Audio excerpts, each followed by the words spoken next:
que eu acho de extrema importância esclarecer que a igreja estará na terra durante a grande tribulação? Será que é para atacar terror? Evidente que não. É porque quando surge essa pergunta, automaticamente nós precisamos pensar qual o propósito disso, por que a igreja estará. E a igreja, entendendo que ela tem um propósito, desde já ela vai se preparar, não só psicologicamente, mas espiritualmente, para cumprir a missão que será proposta e entregue à igreja nesse tempo.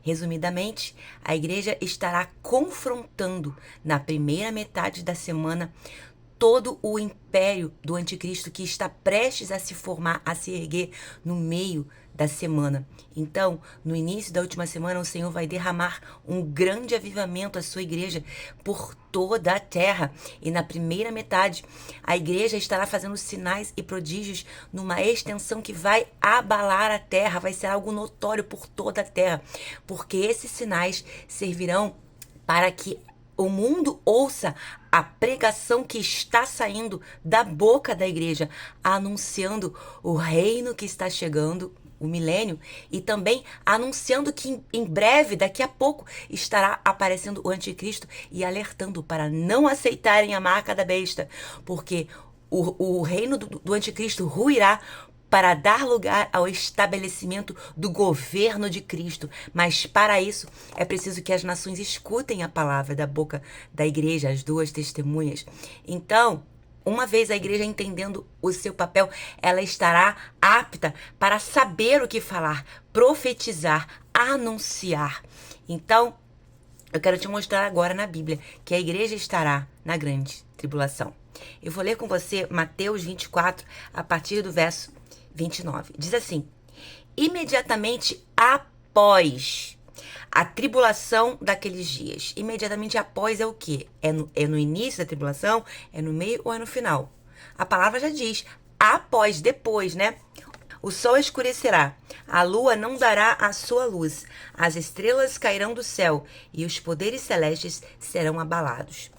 Então, ou seja, logo depois disso, aparecerá no céu o sinal do Filho do Homem, e todas as nações da terra se lamentarão e verão o Filho do Homem vindo nas nuvens do céu, com poder e grande glória. Ou seja, todo olho verá, uma vinda visível, né? Continuando, no verso 31. E ele enviará os seus anjos com grande som de trombeta, e estes reunirão os seus eleitos dos quatro ventos de uma extremidade à outra. Reunirão os seus eleitos.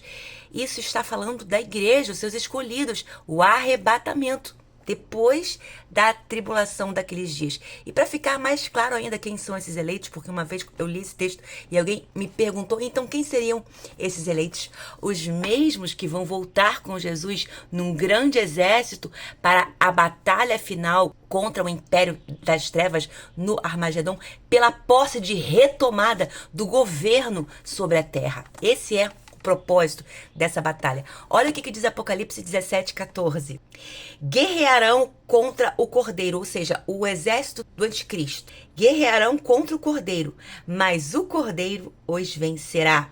Pois é o Senhor dos senhores e Rei dos reis, e vencerão com ele os seus chamados e escolhidos e fiéis. Em outras versões, os seus eleitos. Ou seja, os eleitos que está sendo mencionado lá em Mateus 24, 31, são os mesmos eleitos que estão vindo com Jesus num grande exército para a peleja, para a retomada do governo sobre a terra, retirar todo principado, potestade do domínio dessa terra, porque Cristo e a igreja agora passarão a governar as nações para dar início à era milenar, o processo de restauração da terra, né? Começa com a restauração do governo. Lembra que a terra foi amaldiçoada porque o governo de Adão e Eva foi usurpado por Satanás mediante a desobediência de Adão e Eva?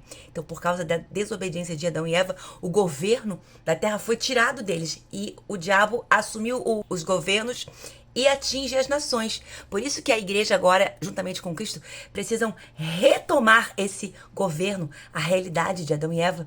é Cristo e a igreja, para que, uma vez retomando o governo, comece o processo de restauração das nações, da terra, para que volte o propósito do Éden, né? Deus não desistiu da terra, porque o nosso Deus não perde. Satanás não pode frustrar os planos originais de Deus, que era sobre a terra.